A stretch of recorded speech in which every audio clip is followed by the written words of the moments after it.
আচ্ছা, কখনো ভেবে দেখেছেন পাথরের তৈরি একটা মূর্তি সত্যিই কি মানুষের হাত থেকে খাবার খেতে পারে? মাটির তৈরি একটা অবয়ব কি সত্যিই কারোর সাথে কথা বলতে পারে? আজ থেকে প্রায় ১৫০ বছর আগে এই কলকাতার বুকেই এমন এক অলৌকিক ঘটনা প্রতিদিন ঘটত। যেখানে মানুষের যুক্তি শেষ হয়, ঠিক সেখান থেকেই শুরু হয় দক্ষিণেশ্বরের এই পুণ্যভূমির রহস্য।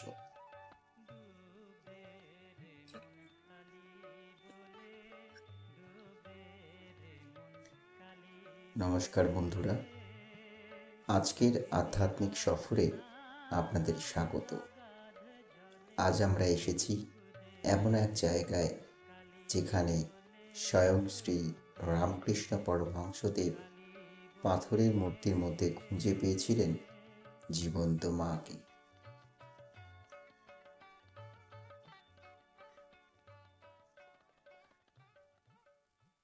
হ্যাঁ বন্ধুরা, আজ আমরা আপনাদের দেখাবো দক্ষিণেশ্বরের সেই সব গুপ্ত স্থান যেখানে আজও কান পাতলে শোনা যায় এক অলৌকিক আধ্যাত্মিক স্পন্দন। চলুন একসাথে অনুভব করি মা ভবতারিণীর শক্তি। ভিডিওর প্রথমেই জানাবো কিভাবে পৌঁছাবেন ও এন্ট্রি। দক্ষিণেশ্বরে পৌঁছানো কিন্তু খুবই সহজ। আপনারা কলকাতার যে কোনো প্রান্ত থেকে সরাসরি মেট্রো ধরে চলে আসতে পারেন দক্ষিণেশ্বর স্টেশনে। স্টেশন থেকে বেরিয়েই চোখে পড়বে এই বিশাল এবং আধুনিক স্কাইওয়াক। এই স্কাইওয়াক ধরে মাত্র 5 মিনিটে আপনারা সোজা পৌঁছে যাবেন মন্দিরের মূল গেটে। এছাড়াও শিয়ালদহ থেকে লোকাল ট্রেন বা বেলুড় মঠ থেকে লঞ্চে করেও গঙ্গা পার হয়ে এখানে আসা যায়।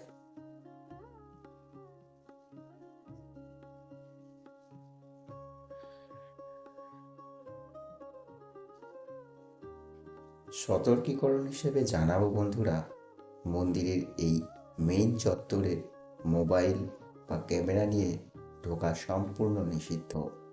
তাই আপনারা আসার সময় সমস্ত গ্যাজেট বাইরের কাউন্টারে জমা দিয়ে তবেই লাইনে দাঁড়াবেন এবং মা ভবতারিণীকে প্রাণ ভরে দর্শন করে মন থেকে মায়ের আরাধনা করুন।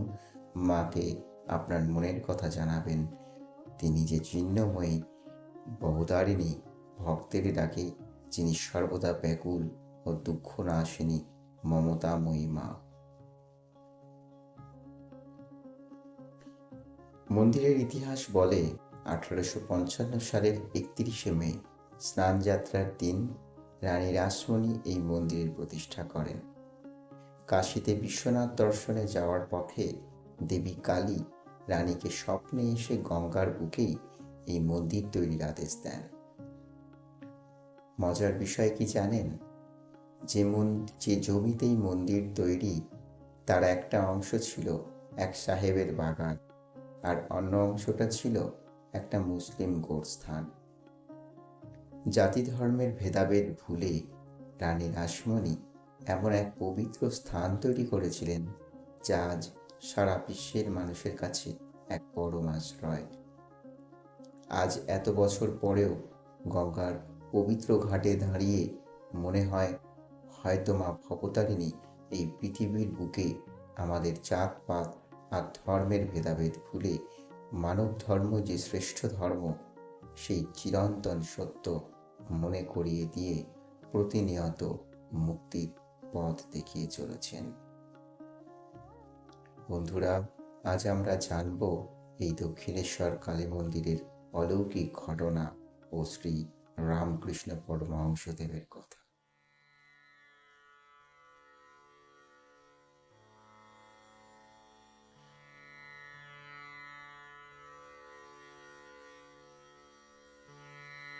দক্ষিণেশ্বরের এই গর্ভগৃহে মা কালী ভবতারিণী রূপে পূজিত হন।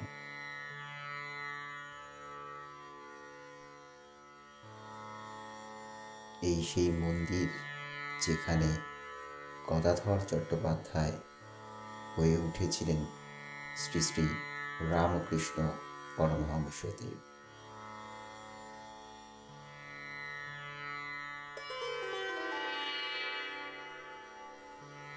লোকে মুখে শোনা যায় ঠাকুর যখন মাকে পুজো করতেন তিনি একেবারে পাগল হয়ে যেতেন।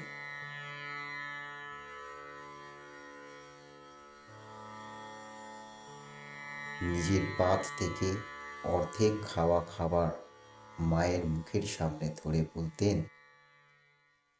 নে মা, খা, তুই না খেলে আমি খাবো কি করে।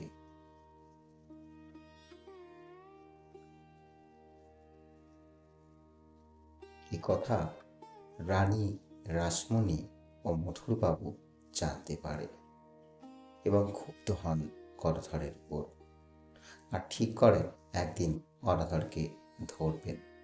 আর তাই একদিন যখন গদাধর মন্দিরের গর্ভগৃহে মায়ের পুজো করছিলেন, তখন মথুরবাবু দেখেন যে গদাধর পূজার ফুল মায়ের পা অর্পণ না করে নিজের মাথায় দিচ্ছে, আর নিজের আধ খাওয়া এঁটো লুচি মিষ্টি মাকে দিচ্ছেন, আর বলছেন, নে মা তুই খা, তুই না খেলে আমি খাবো কি করে। এই দৃশ্য দেখে মথুরবাবু রেগে গিয়ে তাকে আটকাতে চান এবং গর্ভগৃহের সামনে পা রাখতেই অবাক হয়ে দাঁড়িয়ে পড়েন। তিনি নিজের চোখে দেখেছিলেন মন্দিরে সেই পাথরের মূর্তির চোখ দুটো জীবন্ত মানুষের মতো পিটপিট করছে, আর মায়ের মুখ থেকে এক স্বর্গীয় আলো বেরোচ্ছে। তিনি সেদিন দেখেছিলেন ঠাকুর শ্রীরামকৃষ্ণের ব্যাকুল ডাক পাথরকেও চিন্ময়ী করে তুলেছিলেন। কামারপুকুরের গদাধর চট্টোপাধ্যায় কিভাবে দক্ষিণেশ্বরে বুকে এসে যুগাধর শ্রীরামকৃষ্ণ পরমহংসদেব হয়ে উঠলেন এবং তার যত মত তত পথ বাণী দিয়ে পৃথিবীকে পথ দেখালেন, তা সত্যি এক অদ্ভুত ইতিহাস। এই বিষয়ে আমরা অন্য একটি ভিডিওতে অন্য একটি দিন আরও বিশদে জানব। আজ বরং চলুন আমরা অনুভব করি সেই পবিত্র পঞ্চমুণ্ডির আসন। মায়ের মন্দিরের উত্তর দিকের বরাবর এই সারিবদ্ধ দোকান, যেখান থেকে আপনারা মায়ের পূজার উদ্দেশ্যে পূজা সামগ্রী কিনতে পারবেন। এবং মায়ের মন্দিরের ঠিক উত্তর দিক বরাবর দেখা যায় একটি বারান্দা, যেখানে শ্রীরামকৃষ্ণ পরমহংসদেব দীক্ষা প্রদান করতেন ভক্তদের এবং ব্রহ্মজ্ঞানের বাণী শোনাতেন।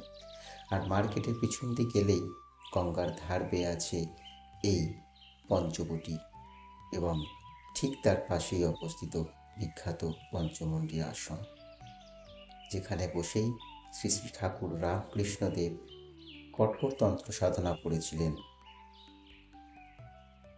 আগেই পঞ্চবটির ভেতরে প্রবেশ করতে দেওয়া হতো, কিন্তু সময়ের সাথে মন্দির পক্ষের থেকে বর্তমানে ভিতরে প্রবেশ নিষিদ্ধ। এখানকার শান্ত পরিবেশ আর তীব্র এনার্জি ভাইবস আপনার মনকে এক নিমিষে শান্ত করে দেবে। এটি মা সারদা দেবীর সেই ছোট্ট নাহাবতখানা, যেখানে তিনি নীরব সাধনা করেছিলেন।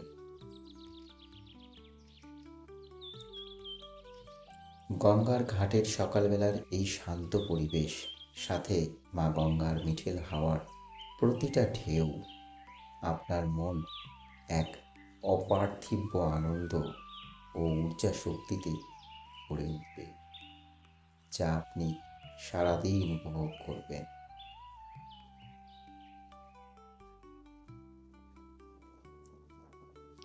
দক্ষিণেশ্বর মন্দিরের প্রতিটি কোণায় যেন আজও শ্রী শ্রী ঠাকুর রামকৃষ্ণের সেই অলৌকিক ক্ষমতা, অলৌকিক আধ্যাত্মিক শক্তি বিরাজ করে, সাথে মা ভবতারিণীর।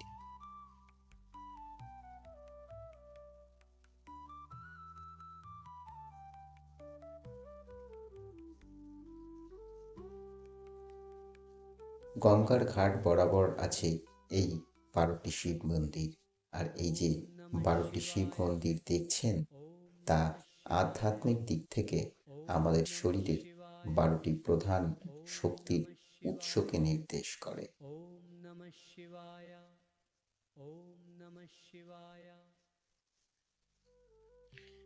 বন্ধুরা, দক্ষিণেশ্বর মন্দিরের এই আধ্যাত্মিক সফর কিন্তু গঙ্গার ওপারে থাকা বেলুড় মঠ ছাড়া একেবারেই অসম্পূর্ণ। মন্দিরের মেইন গেট থেকে বেরিয়ে ডান দিকে তাকালেই চোখে পড়ে ফেরিঘাট যাওয়ার পথ। পথের দুপাশে এখানেও অনেক দোকান আছে যেখানে মা ভবতারিণীর পূজার সামগ্রী পাওয়া যায়। এছাড়াও দক্ষিণেশ্বরে ঘোরার স্মৃতি হিসাবে এখান থেকে আপনাদের পছন্দের মতো নিত্য পূজা সামগ্রী বা প্রয়োজনীয় জিনিসও কিনতে পারবেন। পথে যেতে চোখে পড়ে ঠাকুর শ্রী শ্রী রামকৃষ্ণ দেবের একটি মঠ বা তোরণ।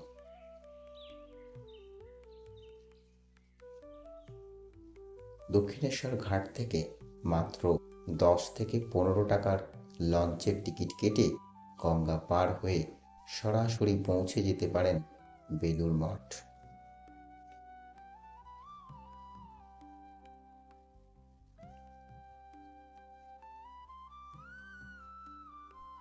গঙ্গার বুকে নৌকায় বসে দূর থেকে দক্ষিণেশ্বরের চূড়া আর বেলুড় মঠের শান্ত রূপ দেখার এই অভিজ্ঞতা এক কথায় অপার্থিব।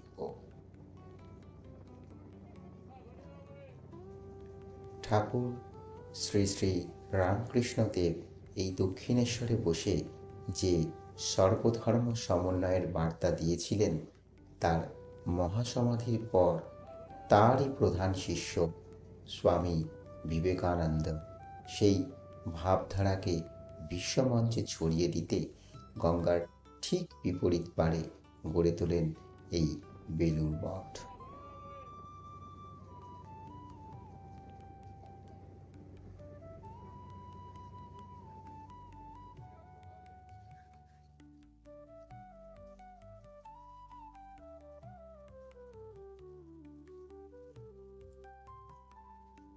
যেটি করে গঙ্গার উপর যখন ভেসে যাবেন তখন চারিদিকের এই প্রাকৃতিক শোভা আপনার মনকে মুগ্ধ করবে।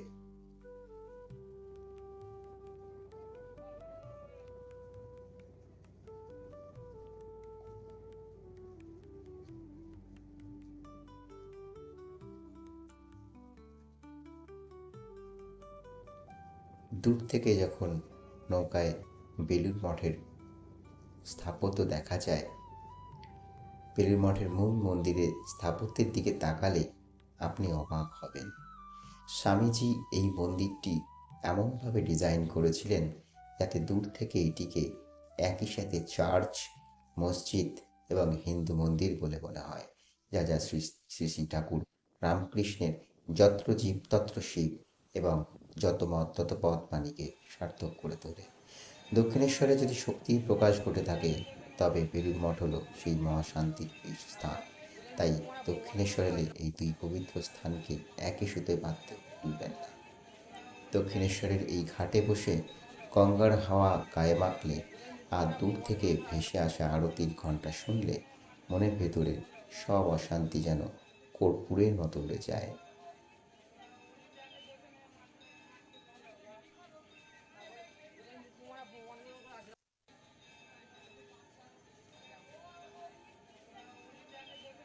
আজকের এই আধ্যাত্মিক সফর আপনাদের কেমন লাগলো কমেন্ট করে অবশ্যই জানাবেন। ভিডিওটি ভালো লাগলে লাইক, শেয়ার আর এইরকম আরও সফরের জন্য চ্যানেলটি সাবস্ক্রাইব করতে ভুলবেন না। দেখা হচ্ছে পরের ভিডিওতে। জয় মা ভবতারিণী, জয় শ্রী রামকৃষ্ণ।